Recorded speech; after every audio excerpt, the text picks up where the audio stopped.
നമ്മുടെ ഏത് നടക്കാത്ത ആഗ്രഹം നടക്കണമെങ്കിൽ നമ്മൾ ആദ്യം തറവാട്ട് അമ്പലത്തിലേക്ക് ഹലോ തന്നെ പോകണം. Guys, welcome back to my new vlog. അപ്പം നമ്മൾ ഇന്ന് അമ്പലത്തിൽ പോവാണ്. ഓട്ടോറിക്ഷയിൽ കയറി പാടാം. അല്ലു ഉറങ്ങി. അല്ലു മാത്രമല്ല, മേമ ഉറങ്ങിയിട്ടുണ്ട് കേട്ടോ. അപ്പം നമ്മൾ എന്തായാലും അവിടെ എത്തിയേക്കാണ്. വൈകുന്നേരമാണ് നമ്മൾ പോയേക്കുന്നത്. ഇത് നമ്മുടെ തറവാട്ടമ്പലമാണ്. അപ്പം നമ്മുടെ ഈ മാസത്തെ പൂജ നമ്മുടെയാണ്. അതാണ് നമ്മളിപ്പോൾ ഇന്ന് എല്ലാവരുമായിട്ട് പോയിട്ടോ. അപ്പോൾ ആദ്യമായിട്ടാണ് അല്ലു ഇങ്ങോട്ട് വരുന്നത്. അധികം ആൾക്കാരൊന്നും ഉണ്ടാവില്ല, കുറച്ച് ആൾക്കാരേ ഉണ്ടാവുള്ളൂ. അപ്പോൾ കയറിയപാടെ അല്ലു അങ്ങോട്ട് കയറി അവിടെ കുറച്ച് നേരം നിൽക്കുമായിരുന്നു. ആൾക്കാരൊന്നും വന്ന് തുടങ്ങിയിട്ടുണ്ടായില്ല. ഇതാട്ടോ അവിടുത്തെ ദൈവങ്ങളൊക്കെ ഇതാട്ടോ. ഈ പണ്ടത്തെ കഥകളിലെ മുത്തശ്ശിമാർ പറയുന്ന ഒരു അമ്പലമില്ലേ, അതുപോലെ ആട്ടോ എനിക്ക് തോന്നിയത്. കാടിൻ്റെ ഇടയിൽ കൂടെ പോകുമ്പോൾ നല്ല രസമുണ്ടായിരുന്നു. കുറച്ചുകൂടി ഇരുട്ടായിരുന്നെങ്കിൽ അതിന് രസം ഉണ്ടായേനെ.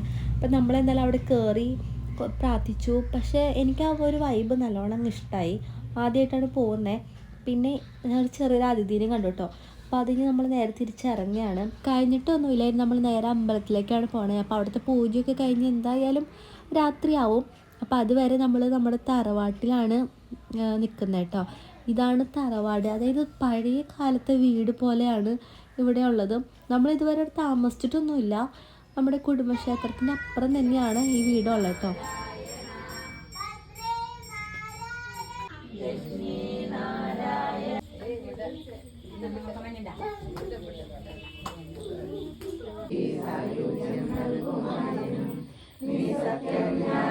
അപ്പോഴത്തെ പുഷ്പാഞ്ജലി മേടിക്കാൻ പോയേക്കാണ്. അപ്പോൾ നമ്മുടെ വീഡിയോ ഇത്രയേ ഉള്ളൂ. എല്ലാവർക്കും ഇഷ്ടമെങ്കിൽ ലൈക്ക് ചെയ്യുക, ഷെയർ ചെയ്യുക, സബ്സ്ക്രൈബ് ചെയ്യുക. ബായ്.